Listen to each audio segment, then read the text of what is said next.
Parlons didactique. Tout d'abord, qu'est-ce qu'une action didactique? Selon Gérard Sansévi, une action didactique, c'est ce que les individus font dans des lieux, c'est-à-dire des institutions où l'on enseigne et où l'on apprend. La didactique renvoie à ce qui se passe quand quelqu'un enseigne quelque chose à quelqu'un d'autre. Une action didactique est nécessairement conjointe. En effet, le terme enseigner demande le terme apprendre, et le terme apprendre demande le terme enseigner. Notons qu'on peut apprendre quelque chose sans être enseigné. Il existe des moments où quelqu'un enseigne sans que personne n'apprenne rien. Revenons sur l'institution didactique. Elle se caractérise par le fait principal qu'on y enseigne à des personnes qui sont censées apprendre. Quant à l'action conjointe en didactique, elle est à considérer comme conjointe, c'est-à-dire fondée sur une communication dans la durée entre le professeur et les apprenants. Ça, c'est assez important, c'est cette idée de communication qui fonde l'action conjointe dans une durée entre le professeur et les apprenants. C'est donc une relation qui actualise l'action et qui est actualisée en retour par cette action même. Cette relation est centrée sur un objet bien précis, le savoir qui doit être transmis. Je dis bien le savoir qui doit être transmis. C'est bien l'objet de la relation didactique. Donc, l'action didactique est une action conjointe, produite en général dans la durée, au sein d'une relation ternaire entre le savoir, le professeur et les apprenants, qui peuvent être donc des élèves ou des adultes en formation continue. Cette action est conjointe, c'est-à-dire qu'elle est organiquement coopérative. Gérard Sansévi écrit que l'on considère n'importe quel acte didactique et l'on constatera que dans chaque action du professeur, l'élève trouve une place, même minime, et que la même chose peut se dire de chaque action de l'élève. Cette coopération est donc un descripteur que Gérard Sansévi nous appelle la topogénèse, c'est-à-dire le système de rôle, de place que chacun des co-acteurs, qui sont les élèves et le formateur-professeur, prennent dans la relation didactique. Ce sont les rôles et les places en lien avec une analyse épistémique, c'est-à-dire qui est nécessairement en lien avec une analyse des savoirs en jeu. L'action didactique est coopérative, elle est donc organiquement coopérative et par définition, c'est une communication. Il s'agit donc par essence d'une action dialogique. L'action didactique suppose la coopération propre à la communication. Pour communiquer, il est nécessaire de coopérer, car l'acte de communication suppose du dialogisme. L'action didactique est une action dialogique dont les interactions peuvent être considérées comme des interactions autour d'un objet de savoir. Considérer les interactions didactiques comme des transactions, c'est avant tout penser le dialogue dans ses deux dimensions interactionnelles et transactionnelles. Dialoguer est une interaction langagière qui résulte d'une coopération conjointe entre des interlocuteurs qui interagissent.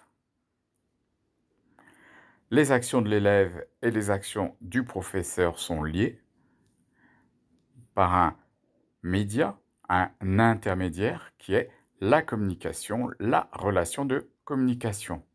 Il s'agit donc d'un acte social, au sens de Quéré, qui est social dans la mesure où il est distribué sur plusieurs individus et requiert leur coopération.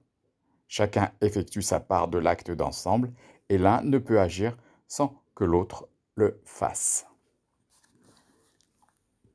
Cette interaction est tributaire de finalités donc transactionnelles et intersubjectives. On parle pour agir, on parle pour transformer la réalité. les interlocuteurs se reconnaissent mutuellement comme locuteurs aux prises avec une situation partagée qui est donc une situation didactique. À toute action didactique du professeur ou de l'élève correspond une réponse du professeur ou de l'élève, ce qui signifie le préfixe trans de transaction. Tel élève a fait ceci, mais faisant ceci, il a accompli sa part d'une transaction dans laquelle le professeur était impliqué.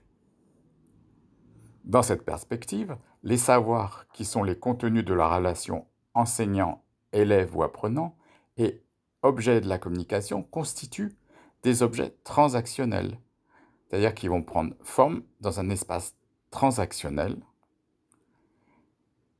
On peut se poser les questions, qu'est-ce que chacun fait avec les savoirs? Quelle part d'action de chacun s'entrevoit dans ces transactions? Prenons un exemple, tout simplement l'exercice le plus emblématique de l'école qui est la dictée. Le professeur agit en tenant compte de l'action de l'élève. Le professeur dicte au fur et à mesure que l'élève écrit ce qui lui est dicté. Il existe une forte réciprocité des actions de l'un et de l'autre, rendue strictement nécessaire par la nature même de la tâche scolaire. On ne peut comprendre l'action du professeur et des élèves que référer à la transaction que constitue la production collective de la dictée. L'idée de transaction spécifie bien la réalité des interactions de la classe. Elle permet de penser les activités conjointes dans le dialogue et la coopération qui s'instaure. La transaction de la dictée de phrases, du professeur à l'élève, qui les écrit, peut s'effectuer de diverses manières. La part de l'action de chacun peut s'imaginer selon des scénarios très différents. Dans sa part d'action didactique, le professeur prend-il à sa charge de dicter les liaisons ou non? Selon le choix effectué par l'enseignant, la nature de la transaction autour de l'objet dicté et sa voie orthographique diffère. Le portage transactionnel n'est pas alors le même. L'élève qui produit et écrit le pluriel des noms, par exemple, n'est pas dans la même posture que celui qui doit reconnaître dans une liaison l'indice du pluriel. Ainsi, les gestes d'étude sont très différents, la charge cognitive aussi, et sont la réponse des gestes nés d'un choix didactique du professeur. On voit ainsi que ce sont les savoirs qui produisent le rapport au problème qu'ils rencontrent dans une situation qu'ils partagent, nous dit Gérard Sansevy. Les savoirs configurent les transactions, leur spécificité de contenu conduit à une transaction didactique tout autant spécifique. Il convient dès lors de situer le cadre dans lequel les transactions didactiques apparaissent pour les comprendre, c'est-à-dire l'environnement de l'action, le sens de la situation scolaire, le rapport des interlocuteurs, des coacteurs aux problèmes rencontrés dans la situation didactique partagée. La prise en compte situationnelle de la transaction dans un rapport sujet de l'action, environnement de l'action est essentielle. L'action de chaque sujet s'explique comme une coaction coordonnée au sein d'un système transactionnel entre les sujets et entre les sujets et la situation. L'action situation didactique exige une intelligence de la situation de l'action, c'est-à-dire une description et une interprétation de ce qui constitue son environnement. Penser les transactions didactiques conduit à définir le concept de contrat didactique qui peut sembler leur donner une finalité. Rousseau définit le contrat didactique comme régissant les rapports de l'enseignant et de l'élève au sujet des projets, des objectifs, des décisions, des actions et des évaluations didactiques. Sansevy insiste sur le processus interprétatif que l'élève produit de la situation didactique et sur la rupture face à des normes dans la classe lorsque la nouveauté oblige à une redéfinition du contrat didactique habituel.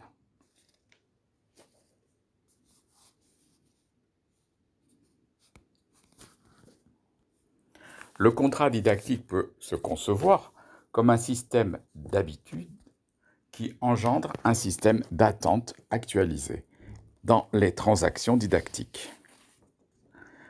Comme une situation didactique est par essence évolutive, mouvante, changeante, de par l'avancée des savoirs, ou l'avancée dans les savoirs, qui est caractéristique de l'activité d'enseignement-apprentissage, du coup, le système d'habitude est largement modifiable.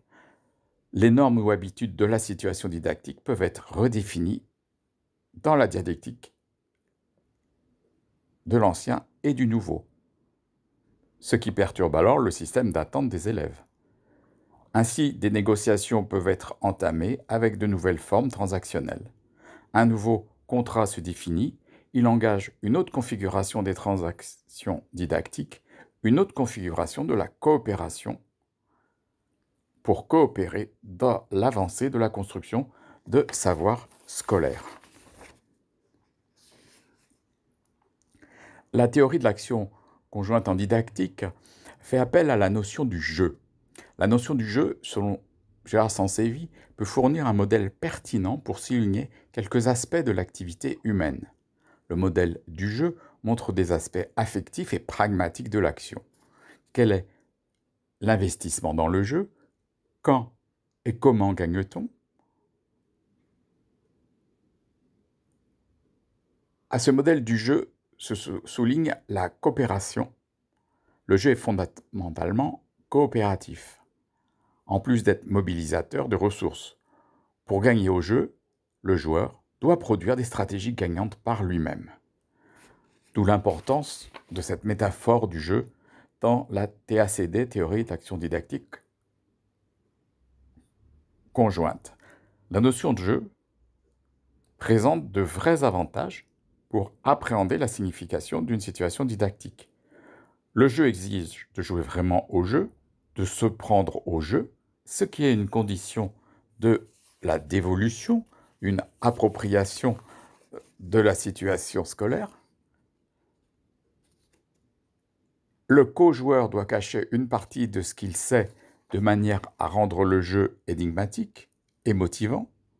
Le jeu suppose la résolution d'une tâche, l'élucidation d'un problème, l'ouverture d'une réflexion ouverte sur le champ des possibles des réponses. Le jeu produit des énoncés dont le but est de faire au joueur, c'est-à-dire à l'apprenant. C'est l'engagement dans l'action qui est demandé. Il s'agit de produire des effets, une condition de l'enrôlement, pour reprendre un terme de Guy Brousseau.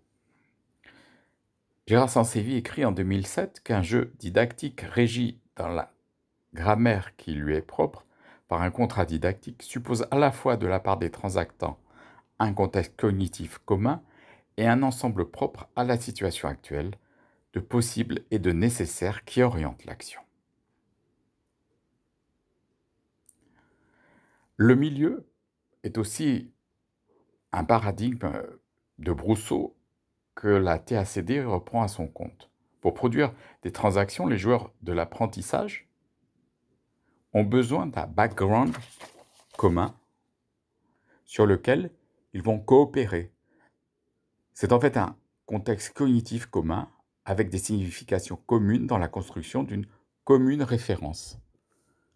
Cela étant, dans cette commune référence, l'élève confronté à un problème à résoudre ne pourra directement y trouver réponse. Il devra mobiliser de quoi produire une stratégie gagnante. Il devra mobiliser des ressources qui seront gagnantes.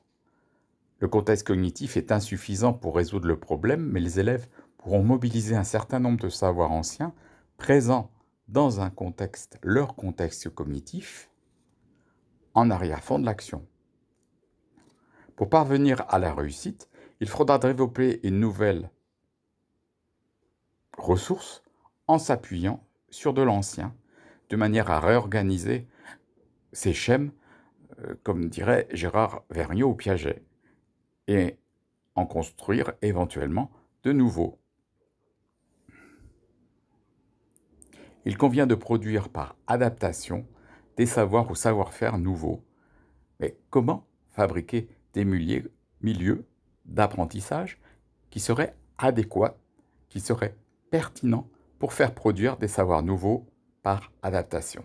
Telle est la question que se pose tout formateur pendant son temps d'agencement didactique. Le milieu pose en lui-même un problème. Or, ce problème ne pourra se résoudre que s'ils agrandissent les pièces du puzzle en utilisant les propriétés de proportionnalité.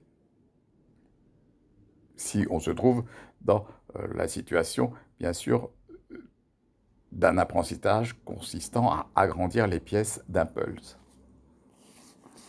La connaissance proportionnalité, démontre Brousseau, fournira les moyens d'une stratégie gagnante.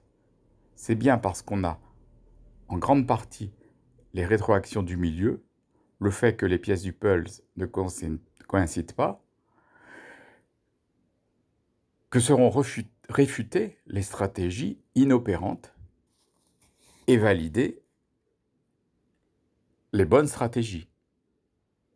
C'est donc le milieu qui résiste à la résolution du problème ou qui qui donne raison à des ressources nouvelles que les joueurs du jeu didactique peuvent produire par un jeu d'essais-erreurs avant de pouvoir valider leur stratégie gagnante, leur découverte, leur astuce, leur savoir construit. La théorie de l'action conjointe en didactique appelle 4 catégories dans la construction du jeu d'apprentissage, qui sont des catégories descriptives de ce qui se passe dans une classe. Il y a d'abord la définition du jeu, c'est-à-dire la passation de la consigne de travail, la dévolution, c'est-à-dire le moment où les élèves vont s'approprier le problème, celui-ci va devenir un challenge, une envie de trouver la réponse. Il y a aussi la régulation comme troisième descripteur, où là, le professeur va essayer d'étayer, de conduire, de faire naviguer les élèves le mieux possible vers les solutions appropriées, tout en respectant une réticence didactique, c'est-à-dire qu'il faut laisser faire et ne pas être amené à donner des indices qui permettraient trop facilement de trouver une réponse. Et puis il y a l'institutionnalisation. Institutionnaliser, qui est un terme qui est repris à Guy Brousseau, c'est-à-dire c'est la reconnaissance du parcours établi et des savoirs émergents par lequel le professeur assure les élèves que leur activité leur a permis de retrouver des savoirs légitimes. C'est donc le temps de la légitimation des savoirs. La TACD, théorie de l'action conjointe en didactique, met aussi à jour un triplet fondamental qui est celui-ci, la mésogénèse, la topogénèse et la chronogénèse. Alors, j'ai déjà évoqué la topogénèse, qui est le partage des responsabilités dans les transactions didactiques. La mésogénèse, c'est la genèse, la construction du milieu pour apprendre, dont je dis quelques mots à l'instant. C'est l'endroit d'une transaction didactique qui présente cette particularité. Ce qui en constitue le contenu doit être redéfini régulièrement. Cette catégorie descriptive permet d'étudier comment le contenu de l'interaction en continu se trouve coélaboré par le professeur et les élèves. Pour qu'un jeu se déploie, il y a nécessité d'avoir création de contenu.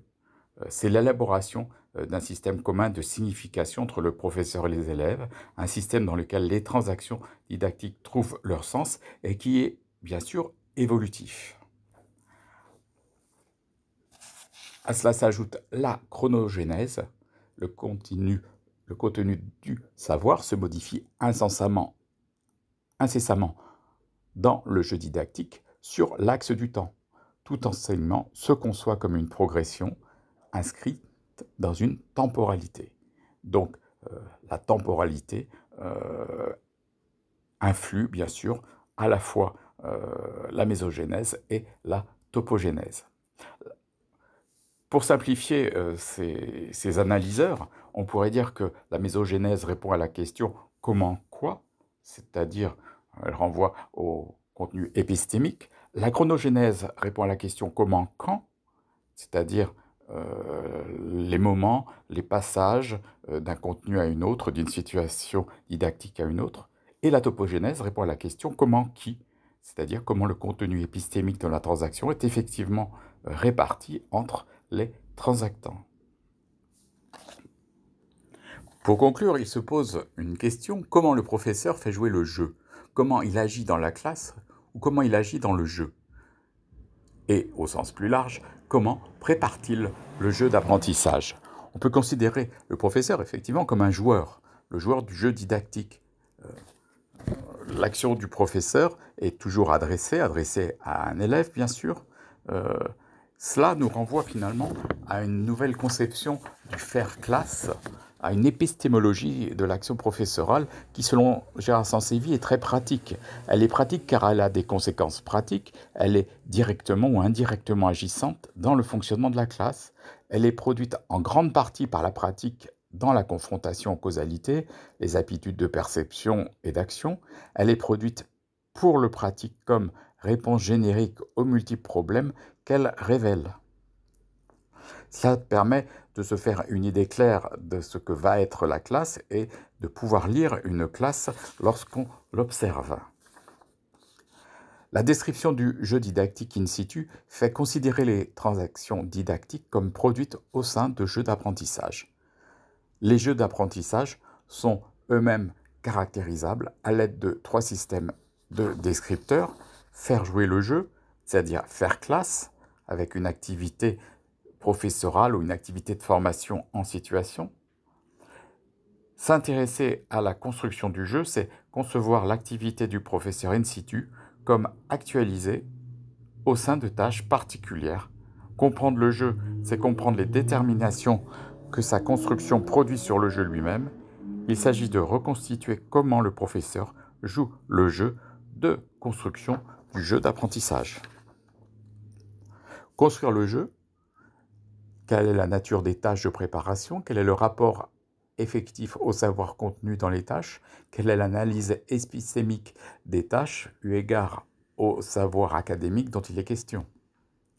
En dehors de l'activité directement intentionnelle, il existe des déterminants généraux de l'activité professorale qui bornent son action par des ensembles de contraintes et de ressources, ou qui sont le fruit de la théorie générale de la connaissance, en grande partie implicite, que ces conduites semblent révéler et qui semblent mieux être comprises ainsi. Donc, quels sont les déterminants du jeu? Pour conclure, nous avons une activité adressée à des apprenants et une épistémologie pratique qui est un ensemble de procédures pour faire classe, qui révèle donc un savoir-faire que l'on peut analyser en termes de jeu didactique au sein duquel se trouve un ensemble de jeux d'apprentissage entre définition du jeu, d'évolution, régulation, institutionnalisation du jeu d'apprentissage. Tout cela dans une grande trilogie, ou un grand triptyque plutôt, que forment la mésogénèse, la chronogénèse et la topogénèse. Cela donnant corps à l'apprentissage, cela donnant vie à l'apprentissage. Voilà, en 24 minutes chrono, les éléments fondamentaux de la théorie de l'action conjointe en didactique, TACT. Merci de votre attention.